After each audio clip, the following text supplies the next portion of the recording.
வாழ்த்துக்கள். கர்த்தர் உங்களை ஆசீர்வதிப்பாராக. ஹல்லேலூயா. நாம் வாசிப்போம் ரோமர் 1 அதிகாரம் 16-17 வசனங்கள். ரோமர் 1 அதிகாரம் 16 முதல் 17 வரையுள்ள வசனங்கள் நாம் வாசிப்போம். கிறிஸ்துவின் சுவிசேஷத்தை குறித்து நான் வெட்கப்படேன். முன்பு யூதரிலும் பின்பு கிரேக்கரிலும் விசுவாசிக்கிறவன் எவனோ அவனுக்கு இரட்சிப்பு உண்டாவதற்கு அது தேவ பலனாயிருக்கிறது. விசுவாசத்தினாலே நீதிமான் பிழைப்பான் என்று எழுதியிருக்கிறபடி விசுவாசத்தினால் உண்டாகும் தேவ நீதி விசுவாசத்திற்கென்று அந்த சுவிசேஷத்தினால் வெளிப்படுத்தப்படுகிறது.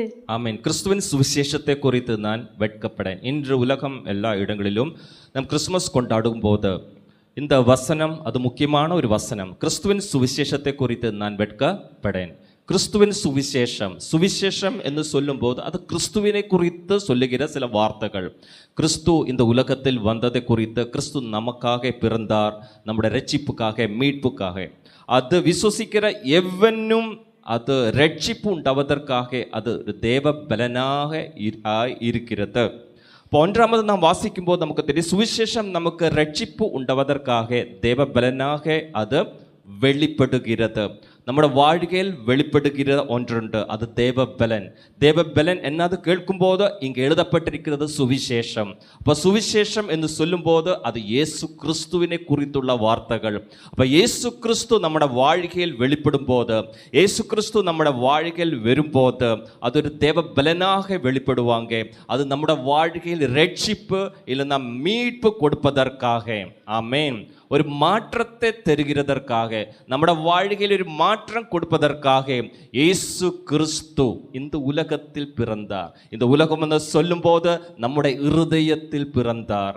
நம்முடைய இருதயத்தில் பிறந்த இயேசு கிறிஸ்து நம்மளுக்கு ரட்சிப்புக்காக அതൊരു தேவ பலனாக, பலன் இல்லாத இருக்கிற மக்கள வாழ்க்கையில் ஒரு பலன் கொடுப்பதற்காக இயேசு கிறிஸ்து பிறந்தார். அல்லேலூயா. நாம் வாசிப்போம் எஸ்ஐயா 61 அதிகாரம் 1 முதல் 3 வரையுள்ள வசனங்கள். எஸ்ஐயா 61 அதிகாரம் 1 முதல் 3 வரையுள்ள வசனங்கள். அந்த வசன பகுதியில் வரும்போது இயேசு கிறிஸ்துவை குறித்துள்ள வசனங்கள் எழுதப்பட்டிருக்கிறது. இயேசு கிறிஸ்து எதற்காக இந்த உலகத்தில் பிறந்தார், எதற்காக இயேசு கிறிஸ்து நம்முடைய வாழ்க்கையில் வந்தது என்றுள்ள வசனங்கள் அங்கே எழுதப்பட்டிருக்கிறது. கர்த்தராகிய தேவனுடைய ஆவியானவர் என்மேல் இருக்கிறார். சிறுமைப்பட்டவர்களுக்கு சுவிசேஷம் அறிவிக்க கர்த்தர் என்னை அபிஷேகம் பண்ணினார். இருதயம் நொறுங்குண்டவர்களுக்கு காயங்கட்டுதலையும், சிறைப்பட்டவர்களுக்கு விடுதலையையும், கட்டுண்டவர்களுக்கு கட்டவிழ்தலை கூறவும், கர்த்தருடைய அனுக்கிரக வருஷத்தை தம்முடைய தேவன் நீதியை சரிக்கட்டும் நாளையும் கூறவும், துயரப்பட்ட அனைவருக்கும் ஆறுதல் செய்யவும், சீயோனிலே துயரப்பட்டவர்களை சீர்படுத்தவும், அவர்களுக்கு சாம்பலுக்கு பதிலாக சிங்காரத்தையும், துயரத்துக்கு பதிலாக ஆனந்த தைலத்தையும், ஒடுங்கின ஆவிக்கு பதிலாக துதியின் உடையை கொடுக்கவும் அவர் என்னை அனுப்பினார். இயேசு கிறிஸ்து எதற்காக இந்த உலகத்தில் பிறந்தார், இயேசு கிறிஸ்துவை குறித்து எழுதப்பட்டிருக்கிற சில வசனங்கள். இந்த காலவேளையில் இயேசு கிறிஸ்துவின் வாழ்க்கையில் இயேசு கிறிஸ்து எதற்காக இந்த உலகத்தில் வந்தது என்று நான் யோசிக்கும் போது இங்கே எழுதப்பட்டிருக்கிற கர்த்தராகிய தேவனுடைய ஆவியானவர் என்மேல் இருக்கிறார். அது இயேசு கிறிஸ்துவை குறித்து சொல்லுகிற வசனம். அதுக்கு அப்புறமாக எழுதப்பட்ட சில வசனங்கள் அது நம்மை குறித்து, சிறுமைப்பட்டவர்கள், சிறுமையான அனுபவத்தில் கூட கடந்து போனவர்கள், இருதயம் நொறுங்குண்டவர்கள், இருதயம் நொறுங்குண்ட நிலைமையில் கூட கடந்து போன சிலதை குறித்து அங்கே எழுதப்பட்டிருக்கிறது. சிறைப்பட்டவர்கள், கட்டுண்டவர்கள், அனுகிரகம் இல்லாதவர்கள், துயரப்பட்டவர்கள், வாழ்க்கையில் நீதி இல்லாதவர்கள், ஒடுங்கின ஆவி. ஆமென். இந்த நாட்களில் சில போது நம்முடைய வாழ்க்கையில் இப்படி சில சிந்தனைகள் வந்துடுவாங்க. ஒரு சிறுமையுடைய அனுபவம், இல்லைன்னா இருதயம் நொறுங்குண்ட அந்த அனுபவம், ஒரு துக்கமான ஒரு வருத்தமான சில நிலைமை கூட கடந்து போன அநேகர் இந்த உலகத்தில் இருக்குது. அந்த சிறைச்சாலையுடைய அனுபவத்திலூടെ சில வேளையில் இப்படி ஒரு சிந்தனை நம்முடைய வாழ்க்கையில் வந்துடுவாங்க. ஏன் என்னோட வாழ்க்கை இப்படியே இருக்கிறது, ஒரு சிறைச்சாலையுடைய அனுபவம் போல, ஒரு சந்தோஷம் ஒரு சமாதானம் இல்லாத சில நிலைமைகள் ஒரு சிறைச்சாலையில் இருக்கிறது போல, வீட்டுக்குள்ளே கடந்து வந்த ஒரு சிறைச்சாலை அனுபவம், வேலை இடத்துக்கு போய் அங்கே ஒரு சிறைச்சாலை போல இருக்குது.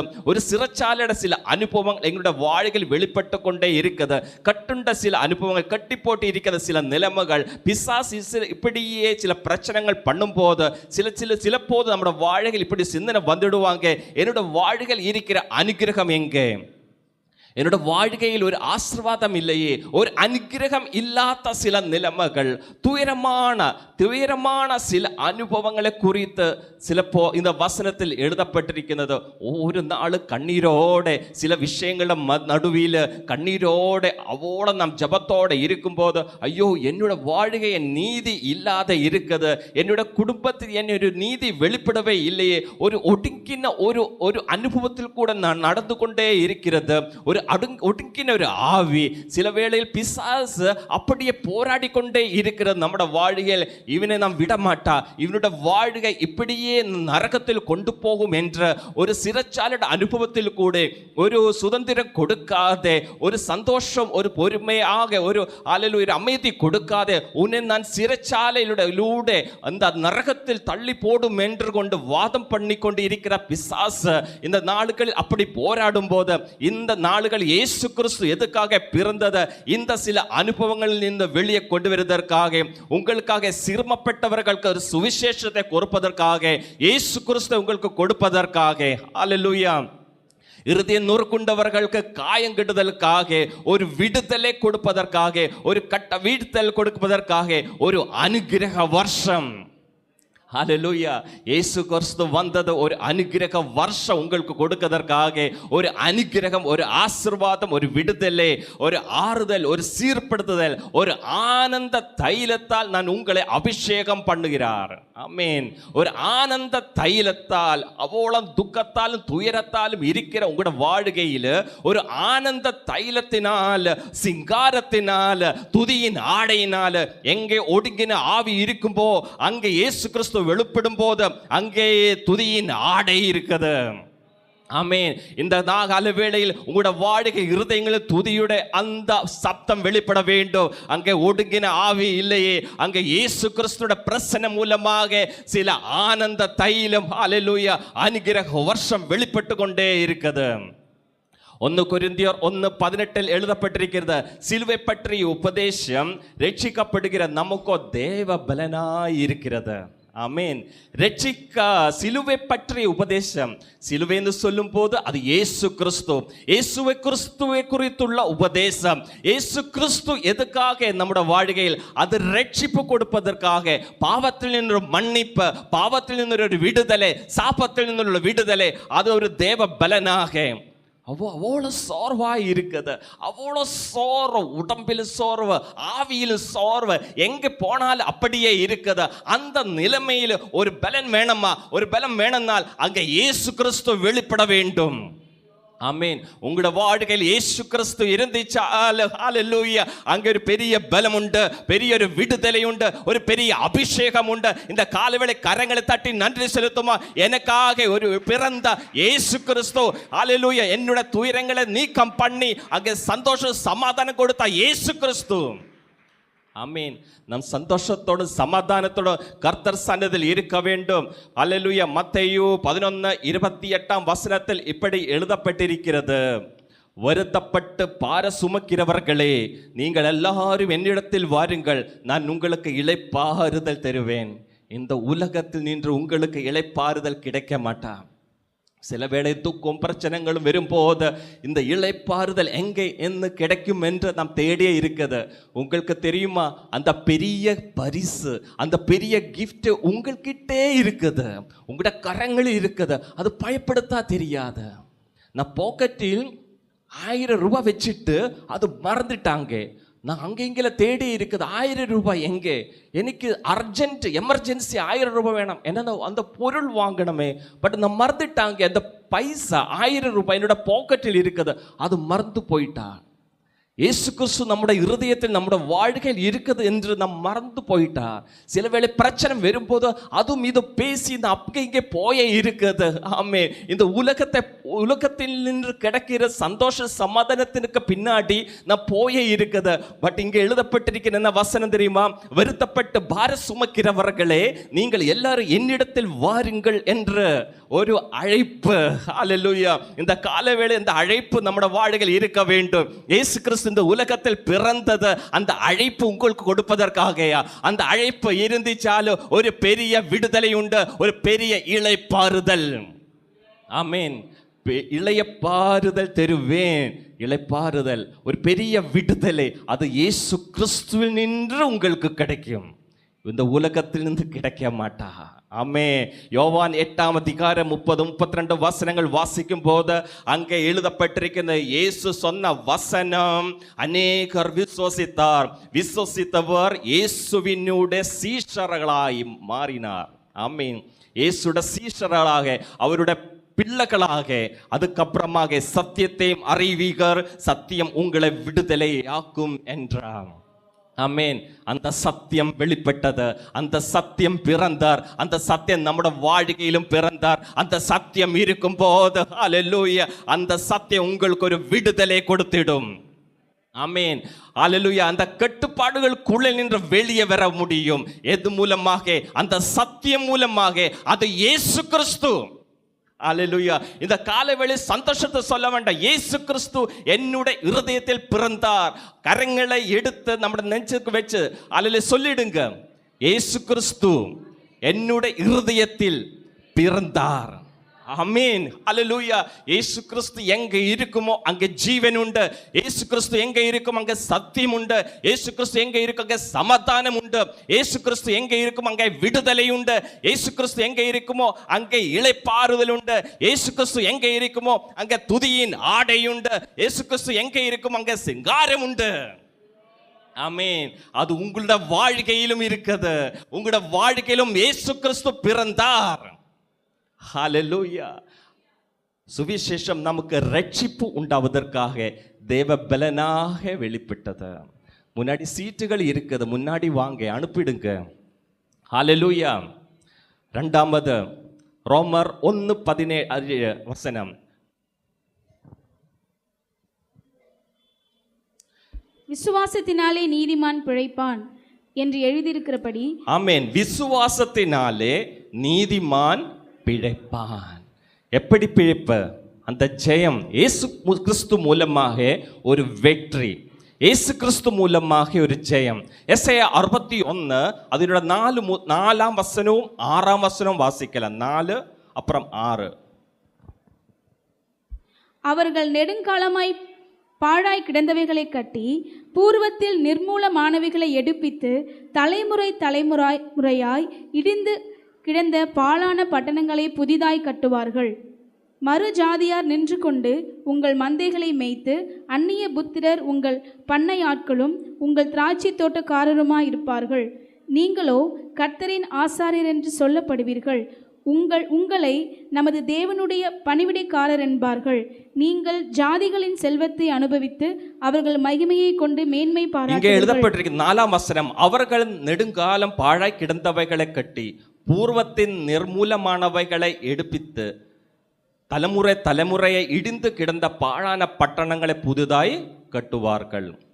நீங்களோ கர்த்தரின் ஆசாரியர் என்று சொல்லப்படுவீர்கள். 6ஆம் வசனம். உங்களை நமது தேவனுடைய பணிவிடைக்காரன் என்பார்கள். நீங்கள் ஜாதிகளின் செல்வத்தை அனுபவித்து அவர்கள் மகிமை கொண்டு மேன்மை பாராட்டுவீர்கள்.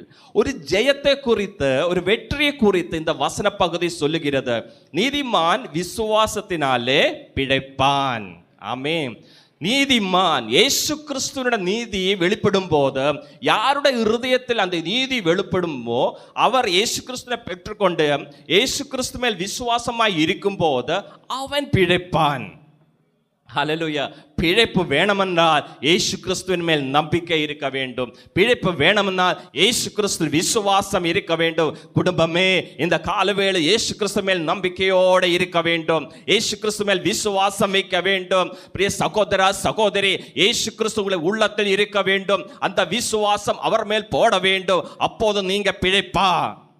ஹல்லேலூயா. அந்த பிழைப்பு உங்களை வாழ்க்கையில் வெளிப்படும். இந்த வசன பகுதியில் கடந்து வரும்போது பாழாய் கிடந்தவர்கள், நிர்மூலமானவர்கள், இடிந்து கிடந்தவர்கள், பாழான பட்டணங்கள், இந்த நிலைமைகளை குறித்து இந்த வசன பகுதியில் பேசிக்கொண்டே இருக்கிறது. பாழாய் கிடந்த நிலைமைகள், அதை என்ன பண்ணிடுவார்? அது ஆண்டவர் பிரசன்னம் வெளிப்படும் போது அதை நீங்கள் கட்டுவீர்கள். ஹல்லேலூயா. நிர்மூலமானவைகளை நீங்கள் கட்டுவீர்கள், இடிந்து கிடந்தவர்களை நீங்கள் கட்டுவீர்கள், பாடான பட்டணங்களை நீங்கள் கட்டுவீர்கள். ஒரு பெரிய ஜெயம், ஒரு பெரிய வெற்றி உங்களோட வாழ்க்கையில் வெளிப்படும். ஹல்லேலூயா. ஐயோ, என்னால் ஒன்றும் முடியாது. இந்த நாடுகளில் வேலை இடங்களில் போகும்போதெல்லாம் செம்ம கஷ்டமாக இருக்கு. எனக்கு புத்தி இல்லையே, என் ஞானம் இல்லையே. புத்தி கொடுக்கத இயேசு கிறிஸ்து.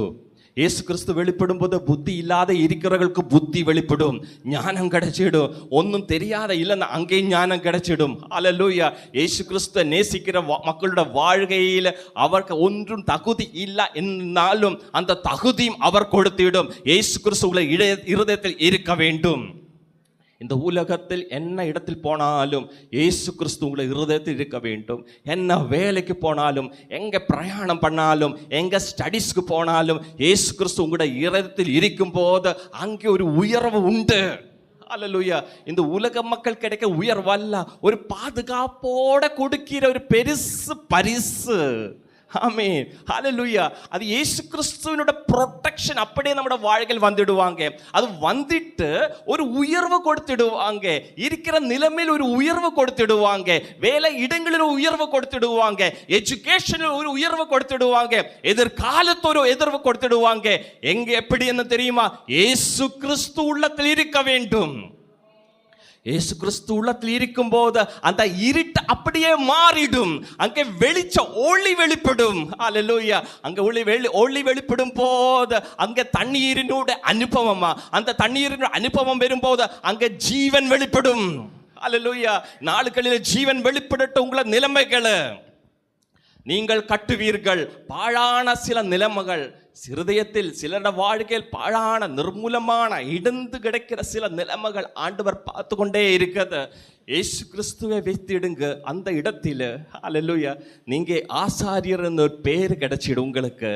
கர்த்தருடைய பணிவிடக்காரன் என்று உங்களுக்கு ஒரு பெயர் கிடைச்சிடும். ஹல்லேலூயா. ஜாதிகளோட செல்வத்தை நீங்க அனுபவிக்கும். அந்த ஜாதிகளோட மகிமை அது உங்களோட மேல் வந்துடும். ஹல்லேலூயா. நீங்க மேன்மை பாராட்டுவீர்கள். ஹல்லேலூயா. எத்தனை பேருக்கு சந்தோஷம் உண்டு? இயேசுவினோட சேர்ந்து இருக்கும் போது ஒரு பெரிய விடுதலை உண்டு. ஹல்லேலூயா. ஜாதிகளோட செல்வத்தை, மற்றொரு செல்வத்தை ஆண்டவர் அந்த அபிஷேகத்தை, அந்த செல்வத்தை கூட வாழ்க்கையில குடும்பத்தில் நிறைப்பார். இவ்வளவு பஞ்சமா, இவ்வளவு கஷ்டமா? விடவே வேண்டாம். இயேசு கிறிஸ்துவோட சேர்ந்து நின்றுடுங்க, நிலைமைகள் எல்லாம் மாறிடும். ஹல்லேலூயா. இயேசு கிறிஸ்துவோட நிலைமைகள் மாறிடும். பட் ஒன்றாமது ஹல்லேலூயா அந்த ரட்சிப்பு. ஆமென். அந்த ரட்சிப்பு இல்லைன்னா ஒன்றும் ஆகாத, பாவத்தினோட மன்னிப்பு இல்லைன்னா ஹல்லேலூயா ஒன்றும் ஆகாத. இயேசு கிறிஸ்துவோட சன்னதியில் ஒப்பு கொடுத்துட்டு அந்த ரட்சிப்பினை நாம் பெற்றுக்கொள்ள வேண்டும், அந்த மீட்பினை பெற்றுக்கொள்ள வேண்டும். ஹல்லேலூயா. அந்த forgiveness of sin நாம் பெற்றுக்கொள்ள வேண்டும். அப்படி இயேசு கிறிஸ்து அதை பெற்றுக்கொண்டு முன்னேறும் போது போன இடங்களில் எல்லாம் இயேசு கிறிஸ்து இருக்க வேண்டும். ஹல்லேலூயா. பிரச்சனை போராட்டங்களும் மத்திய இயேசு கிறிஸ்து முக்கிய ஸ்தானம் கொடுத்திடுங்க, அவரை உங்களோட வாழ்க்கையில் வெளிப்படுவார். ஆமென். வசனத்தில் எழுதப்பட்டிருக்கிறது, கர்த்தராகிய இயேசுவே நீ உன் வாயினாலே அறிக்கையிட்டு தேவன் அவரை உனக்காக மரித்தோரில் இருந்து எழுப்பினான் என்று உன் இருதயத்திலே விசுவாசித்தால் ரட்சிக்கப்படுவாய். ஆமென். ஏன் ரட்சிப்பினோட அனுபவம் இல்லான்னு கேட்கும் போது பிரச்சனை இதா என்ன தெரியுமா? நம்முடைய வாயினால நாம் அறிக்கையிட மாட்டா.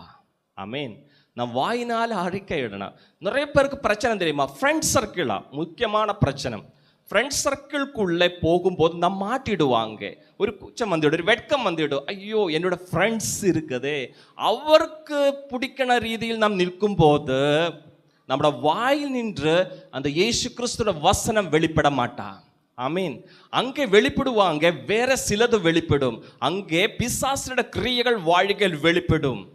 நான் இப்போதும் மனதில் இருக்க வேண்டும், என்னோட வாழ்க என்னோட கரங்களில். நீங்கள் அங்கே இங்கெல்லாம் போகும்போது ஃப்ரெண்ட்ஸ் இருக்கலாம், மற்றவர் இருக்கலாம், எல்லாம் ஓகே, கரெக்டு தானே. பட் உங்களுக்கு தேவையான சாப்பாடு அவர் கொடுக்க மாட்டா. உங்களை வீட்டில் கிடைக்கணும் அந்த உணவு அவர் கொடுக்க மாட்டா. உங்களுக்கு உணவு வேணாம், நீங்கள் சமைச்சு சாப்பிட வேண்டும். உங்களோட சர்க்கிள், உங்களுக்கு சுற்றும் 100 பேர் இருக்கலாம், அவரெல்லாம் உங்களை கண்ட்ரோல் பண்ணதற்காக விருப்பப்பட்டு இருந்துடும். பட் யாரும் உங்களுக்கு சாப்பாடு வாயில் வச்சு கொடுக்க மாட்டா. அல்லேலூயா. எல்லாரும் கண்ட்ரோல் பண்ணதற்காக வந்துடுவாங்க, யாரும் வாயில் சாப்பாடு கொடுக்க மாட்டா. உங்களுக்கு அவ்வளோ ஒரு தேவை விருப்பம் யாரும் கொடுக்க மாட்டா. அது இயேசு கிறிஸ்து மூலமாக அல்லேலூயா உங்களோட கூட இருக்கிற அந்த செல்வத்தை மறந்துடாதுங்க. கர்த்தராகிய இயேசுவே, நீ உன் வாயினாலே அறிக்கையிட்டு தேவன் அவரை உனக்காக மரித்தோரிலிருந்து எழுப்பினான் என்று உன் இருதயத்திலே விசுவாசித்தால், அப்போ ஒரு இருதயத்தில் எந்த இருக்க வேண்டும்? விசுவாசம் இருக்க வேண்டும். விசுவாசம் இல்லைன்னா ஒன்றும் ஆகாது. இயேசு கிறிஸ்துவ சும்மா டெஸ்ட் பண்ணாதுங்க ஆசீர்வாதத்திற்காக. இயேசு கிறிஸ்து இந்த உலகத்தில் பிறந்தது ரட்சிப்புக்காக. നമ്മുടെ வாழ்க்கையில் പാപത്തിൽ നിന്ന് സാപത്തിൽ നിന്ന് ഒരു വിടുതலை, നമുക്കൊരു മன்னிப்பு കൊടുത്തിട്ട് നമ്മുടെ வாழ்க்கை ஒரு நித்தியஜீவன் கொடுப்பதற்காக இயேசு கிறிஸ்து வந்தது. பாக்கி பார்க்கிற இந்த ஆசீர்வாதம் எல்லாம் உலகப்படியான உயர்வு ஆசீர்வாதங்கள் எல்லாம் அதுக்கு நம்மட பின்னாடி வந்துடுவாங்க. பைசைக்கு பின்னாடி நீங்க போகாதுங்க, பைசா உங்களுக்கு பின்னாடி வரட்டும். அல்லேலூயா. எந்த மனிதன் பைசைக்கு பின்னாடி ஓடி போய இருக்கிறது அவன் விழுதிடுவா. உண்மையா சொல்ல வசனம் எழுதப்பட்டிருக்கிறது, ஏது மனிதனும் பைசா பைசான்னு சொல்லி எப்படி ரன்னிங் அவன் ஓடிக்கொண்டே இருக்கும்போது அவன் விழுந்திடும். செல்வத்திற்கு பின்னாடி போனவர் எல்லாம் அப்படியே விழுந்திடும். பட் இயேசு கிறிஸ்து பின்னாடி போகும்போது இதெல்லாம் உங்களுக்கு பின்னாடி வந்துடுவாங்க. ஹல்லேலூயா. அப்போ ஒன்றாமது என்ன வேணும்? இயேசு கிறிஸ்து உங்களோட பார்வைக்கு முன்னாடி இயேசு கிறிஸ்து இருக்க வேண்டும். ஆசீர்வாதம் பிறகே வந்துடும். ஆசீர்வாதத்துக்கு பின்னாடி போகாதுங்க. ஆசீர்வாதம் வேணும், விடுதலை வேணும் சொல்லி போன இருந்துச்சா இயேசு கிறிஸ்துவே கிடைக்க மாட்டா. இதெல்லாம் உலகப்படியெல்லாம் வந்து சேர்ந்துடும். பட் அது அப்படியே நாசத்தின் காரணமாக மாறிடும். ஹல்லேலூயா. அப்போ இந்த மார்க்கு 16 வசனத்தில் எழுதப்பட்டிருக்கிறது, விசுவாசம் உள்ளவனாகி ஞானஸ்நானம் பெற்றவன் ரட்சிக்கப்படுவான், விசுவாசி யாதவனோ அக்கினைக்குள்ளாக தீர்க்கப்படுவான். ஆமென். வசனம் கரெக்டாக எழுதப்பட்டிருக்கு. விசுவாசம் உள்ளவனாகி ஞானஸ்நானம் பெற்றவன் ரட்சிக்கப்படுவான். இதுவரைக்கும் இயேசு கிறிஸ்துவை விசுவசித்துட்டு ஞானஸ்நானம் எடுக்க இல்லை என்றுள்ளவர் கண்டிப்பாக ஞானஸ்நானம் சீக்கிரம் எடுக்க வேண்டும். அதுக்காக ஒப்பு கொடுக்க வேண்டும். வசனம் கரெக்டாக எழுதப்பட்டிருக்கிறது. விசுவாசம் உள்ளவனாகி, ஒன்றாமது விசுவாசம் வேண்டும், அப்புறம் ஞானஸ்நானம் பெற்றுக்கொள்ள வேண்டும். அப்போ நீங்க ரட்சிக்கப்படுவா. ஆமென். இதுவரைக்கும் ஞானஸ்நானம் எடுக்க இல்லை என்றவர் இயேசு கிறிஸ்துவே தன்னுடைய வாழ்க்கையில் ரட்சராக ஏற்றுக்கொண்டு அந்த ஞானஸ்நானத்தை நீங்கள் கண்டிப்பாக நெக்ஸ்ட் இயரில் சீக்கிரம் அது எடுக்க வேண்டும். இல்லைன்னா அந்த ரட்சிப்பினோட அனுபவம் உங்களோட வாழ்க்கை இல்லை. விசுவாசியாதவனோ, அப்போ அது ஞானஸ்நானம் எடுத்துட்டு அப்புறம் விசுவாசியாக இருந்தால் நல்லது, இல்லைன்னால் ஆக்கினைக்குள்ளாக தீர்க்கப்படுவான். இவ்வளோ நாள் சபைக்கு போயிட்டும் ஞானஸ்நானம் எடுக்காத இருந்துச்சா அது பெரிய ஒரு ஆபத்து. ஆமென். ஜீவிதத்தில் வாழ்க்கையில் வெற்றி வேணுமாம், இயேசு மூலமாக அது ஜெயம் கிடைச்சிடும். ஆமென். அல்லேலூயா. மூன்றாமது எசையா 61 அதிகாரம் அதனுடைய 7 வசனம் வாசிப்போம். உங்கள் வெட்கத்துக்கு பதிலாக 2 தனையாய் பலன் வரும், லட்சைக்கு பதிலாக தங்கள் பாகத்தில் சந்தோஷப்படுவார்கள். அது நிமித்தம் தங்கள் தேசத்தில் இரட்டிப்பான சுதந்திரம் அடைவார்கள். நித்திய மகிழ்ச்சி அவர்களுக்கு உண்டாகும். 9 வசனம். அவர்கள் சந்ததியானது ஜாதிகளின் நடுவிலும் அவர்கள் சந்தானமானது ஜனங்களின் நடுவிலும் அறியப்பட்டிருக்கும். அவர்களை பார்க்கிற யாவரும் அவர்கள் கர்த்தரால் ஆசீர்வாதம் பெற்ற சந்ததி என்று அறிந்து கொள்வார்கள். ஆமென். இயேசு கிறிஸ்து என்ன பண்ணிடும் தெரியுமா? உங்களோட status, he will change your status. Amen. Hallelujah. he will change your status. என்னோட வாழ்க்கையில் ஒரு ஸ்டேட்டஸ் இல்லாத இருந்தது, ஒரு நிலைமை அப்படி இல்லாத இருந்தது. சில வேளை நானும் யோசிச்சுடும், என்னோட வாழ்க்கை என்ன தகுதி இருக்கிறது? ஒன்றுமே இல்லை. ஒரு டீச்சிங் பண்ண எனக்கு தெரியாது, ஒன்றுமே தெரியாது. சில வேளை அவ்வளோ சோர்வோடு இருந்தது. இவ்வளோ வளர்ந்துட்டு எஜுகேஷன் வந்துட்டு எனக்கு ஒரு தகுதி இல்லை என்று. பட் இயேசு கிறிஸ்துவை நேசித்து அப்படியே போகும்போது எனக்கே தெரியாதுங்க, நான் டீச்சர் ஆயிட்டாங்க, நிறைய அக்கௌண்டன்ட் ஆயிட்டாங்க, அங்கே நிறைய வேலைகள் செய்து நல்ல எக்ஸ்பீரியன்ஸ் கிடைச்சாச்சு. எனக்கு அவ்வளோ ஷைனஸ் இருந்தது. ஒரு வருடம் முன்னாடி நின்று பேசுவதற்குள்ள அந்த தகுதி எனக்கு இல்லாத இருந்தது. அந்த ஷைனஸ் இயேசு கர்த்தர் அப்படி எடுத்து மாற்றிட்டாங்க. சில வேளை உங்களை வாழ இருக்கும், 2 பேச்சில் எப்படி பேச முடியாதுங்க, அவ்வளோ வெட்கம் இருக்குது. ஆபீஸ் அந்த இடங்கள் எல்லாம் இயேசு கிறிஸ்து வாழ்க்கை இருந்துச்சு, எல்லாம் மாறிடும். ஹalleluya. என்னோட வாழ்க்கையில் இயேசு கிறிஸ்து வந்ததினால என்னோட ஸ்டேட்டஸ் அங்க மாறிட்டாங்க. ஆமீன். உங்களோட வாழ்க்கையில ஸ்டேட்டஸ் அவர் மாற்றிடுவாங்க. இயேசு கிறிஸ்து இருக்க வேண்டும். இங்க எழுதியிருக்கிற வெட்கத்துக்கு பதிலாக இரண்டத்தனையாய் பலன். யோபினோட வாழ்க்கையில் இரண்டத்தனையாக ஆசீர்வாதம் கொடுத்த ஆண்டவர் இந்த காலவேளையில் உங்களோட வாழ்க்கையில வெட்கத்துக்கு பதிலாக இரண்டத்தனையாய் பலனை கொடுத்துடுவாங்க. எத்தனை பேருக்கு விசுவாசம் உண்டு? கரங்களை உயர்த்தி ஸ்தோத்திரம் பண்ணலாம். ஹalleluya. இலச்சைக்கு பதிலாக சந்தோஷத்தை, இந்த ஸ்டேட்டஸ் மாறிடும். ஹalleluya. அந்த சந்தோஷம் இந்த ஸ்டேட்டஸோட வாழ்க்கையில் வெளிப்படுவாங்க. அதுக்கப்புறமாக வறண்ட தேசமா இருக்கிற அந்த நிலைமைகள், ஹalleluya, அந்த குறித்த எழுதி இரட்டிப்பான சுதந்திரம், இரட்டிப்பான சுதந்திரம், நித்திய மகிழ்ச்சி. ஆமென். உள்ள ஸ்டேட்டஸ் மாற்றி புதியவை ஆண்டவர் கொடுத்திடுவாங்க. ஆமென். இப்போ இந்த காலவேளையில இயேசு கிறிஸ்துவோட பிறப்பை கொண்டாடும் போது இயேசு கிறிஸ்து நம்முடைய அந்த ஸ்டேட்டஸை மாற்றி புதிய ஸ்டேட்டஸை கொடுப்பதற்காக வந்தது. ஹalleluya. அது நீங்க பெற்றுக்கொள்ள வேண்டும். ஹalleluya. அதுக்காக ஒன்றாமது என்ன பண்ண வேண்டும்? அந்த சுவிசேஷம் அது ரட்சிப்பு உண்டாவதற்காக தேவ பலனாக வெளிப்பட்டது. இந்த காலவேளையில் அது தேவ பலனாக உங்களோட வாழ்க்கையில் வெளிப்பட்டது. அதனை நாம் பெற்றுக்கொள்ள வேண்டும். என்னனாலும் என்ன நடந்தாலும் இயேசு மாத்திரம், இயேசு இயேசு இயேசு இயேசு கிறிஸ்து என்று அப்படி பேசி போகும்போது ஹalleluya, எந்த பெலிஸ்திய வீரனும் ஒரு கோலியாத்து உங்களை முன்னாடி நிற்க முடியாது. ஹalleluya. வெற்றி உங்களுக்காக. சிலுவை பற்றி உபதேசம் உங்களுக்கு தேவ பலனாக இருக்கிறது. இயேசு மூலமாக ஒரு ஜெயம், ஒரு வெற்றி உங்களுக்கு கொடுத்திடுவார். நீதிமான் விசுவாசத்தால் பிழைப்பான். ஹalleluya. அவிசுவாசம் வாழ்க்கையில் வேண்டாம். நாளுகளில் விசுவாசத்தான் நீதிமான் பிழைப்பார். ஒரு பிழைப்பை இயேசு கிறிஸ்து மூலமாக, ஒரு பிழைப்பு உங்களோட குடும்பத்திற்கு இயேசு கிறிஸ்து மூலமாக, ஒரு பிழைப்பு எல்லா போராட்டங்களின் நடுவிலும் ஒரு பிழைப்பு, ஹalleluya, அது இயேசு கிறிஸ்து மூலமாக வெளிப்படட்டும். கரங்களை தட்டி நன்றி செலுத்துவோமா?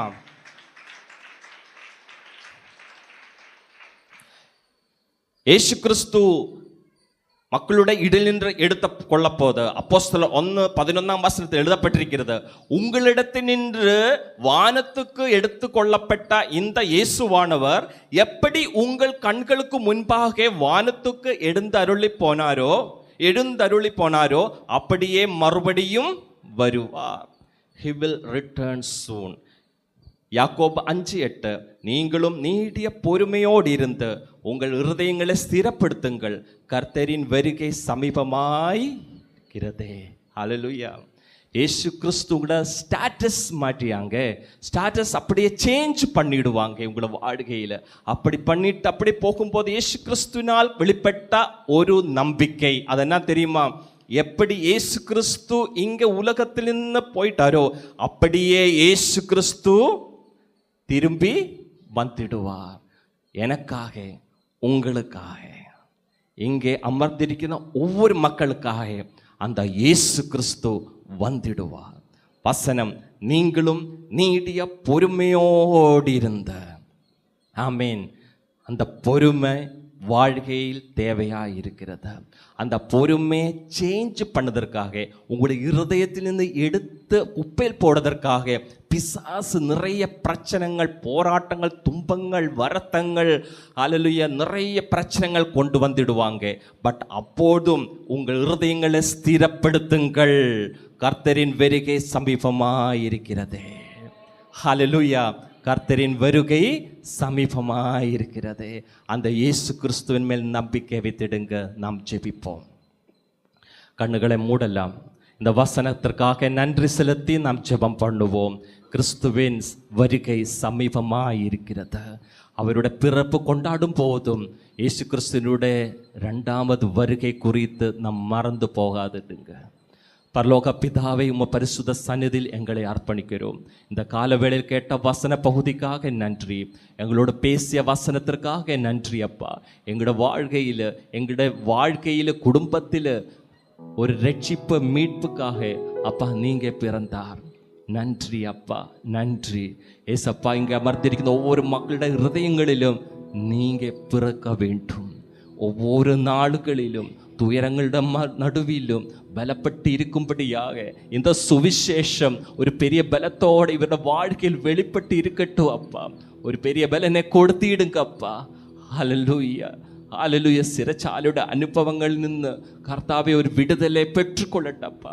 എല്ലാവരുടെ മക്കളുടെ സ്റ്റാറ്റസ് മാറുമ്പടിயாக ജപിக்கிறே அப்பா. கர்த்தாவே உமக்கு நன்றி, கர்த்தாவே உமக்கு நன்றி, வசனத்திற்காக நன்றி. அர்ப்பணிக்கிறோம். இயேசு கிறிஸ்து நாமத்தை ஜெபிக்கிறோம் நல்ல பிதாவே, ஆமென்.